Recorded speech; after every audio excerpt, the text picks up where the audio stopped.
This is a Tallahassee update from the Florida Retail Federation. Hello FRF members, and welcome to the end of week 4 of the 2013 legislative session. The rumor had it that this was supposed to be a slow week, but that was not our experience here in week 4. It was an action-packed week and a lot of things took place. First, let me tell you about House Bill 7059. This is the bill we shared with you a few weeks ago that removed the requirement for international driving permits. This bill moved quickly through the process in both the House and the Senate, and it's now on the way to the governor's desk for signature. We're very excited about this bill as we feel that it reinforces Florida's reputation as being very tourist friendly. So come visit us, foreign visitors. We're ready for you, and no international driving permit required. House Bill 605 by Representative Matt Hudson was passed through House Banking and Insurance this week. This bill removes the workers' compensation drug repackaging loophole, and it will save you on your workers' comp premiums. House Bill 605 is a bill dealing with workers' compensation insurance rates that tries to level the playing field for the pricing of prescription drugs, so that when a patient goes into either a drugstore to receive their medication or into their doctor's office to receive their medication, that both are billed at a similar rate to the insurance companies. House Bill 457 by Representative Mary Lynn Magar passed its last committee of reference in the House this week. We've shared with you about this bill before. This bill on bad check recovery will modernize Florida's bad check recovery processes. Congratulations, Representative Magar, on passing all the way through the committee process, and we wish you much luck on this vote on the House floor. With the back-to-school sales tax holiday, there's been a slight change in the progress of that bill, and that is that it is no longer included in a standalone bill. It's now in a larger package in the House Finance and Tax Committee. That package was heard in committee on Thursday, and it passed the House Finance and Tax Committee. Again, that package does include other tax measures, but with the back-to-school sales tax holiday, it will still include the provision for computers. The Organized Retail Crime Bill, House Bill 1173 by Representative Ross Spano, passed its committee of reference this week. Joining us from his office in the Capitol, Representative Ross Spano. Representative Spano, thank you so much for joining us. It's a pleasure to be with you, and my honor to tell you who I am and get to know your folks a little bit better.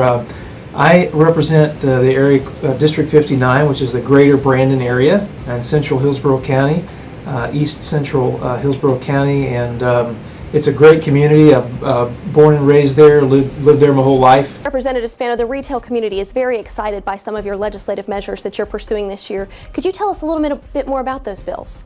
Well, we got some really exciting stuff going on, and thank goodness things are moving pretty well for us, so we're excited about that.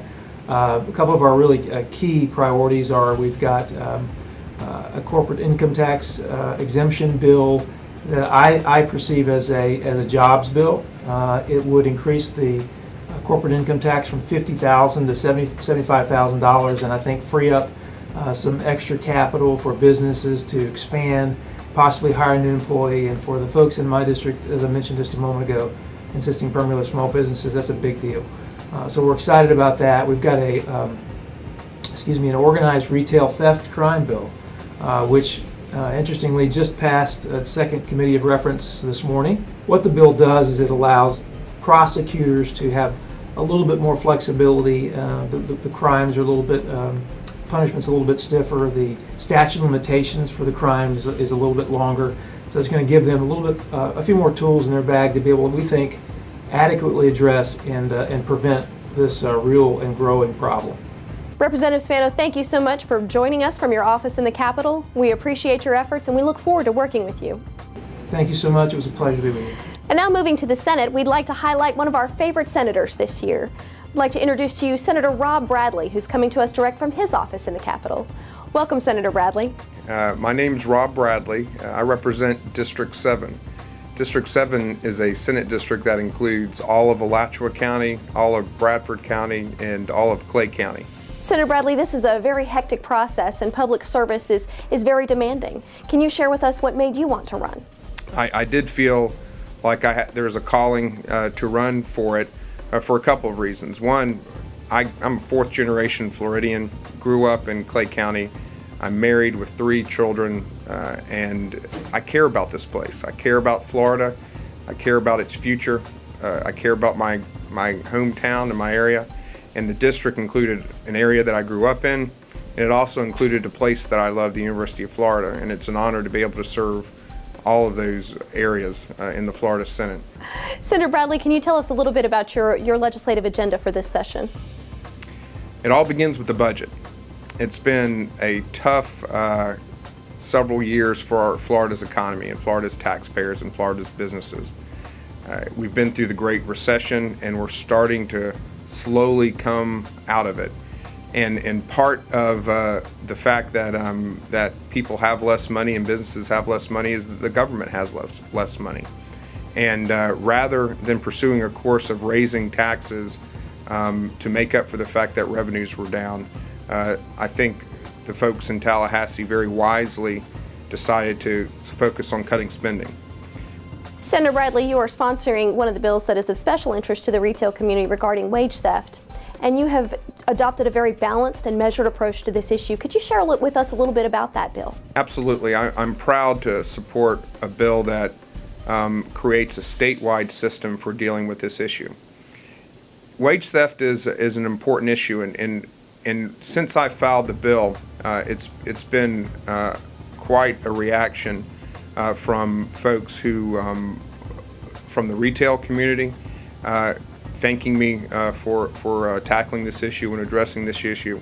I've also heard from folks representing union interests being concerned about what is contained in the bill.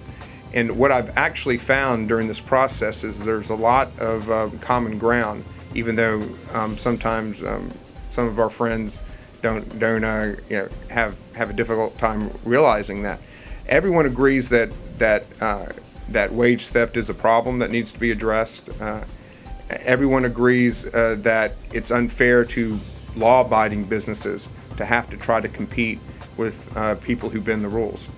And so having a statewide uniform system to deal with the issue, I think, is a very efficient and effective way to deal with the issue. What we don't want to see is what we're starting to see happen, which is a patchwork quilt of there's 67 different counties. We don't need 67 different rules for how we deal with this issue. And so what we're doing is working to find a uniform system throughout the state, and I appreciate all the voices that have joined in crafting the legislation, including my friends at the Florida Retail Federation. Well, as you can see, Florida Retail Federation members, we ended up having a very busy week here at the Capitol. We look forward to sharing with you next Friday with our legislative update regarding Week 5. Happy retailing!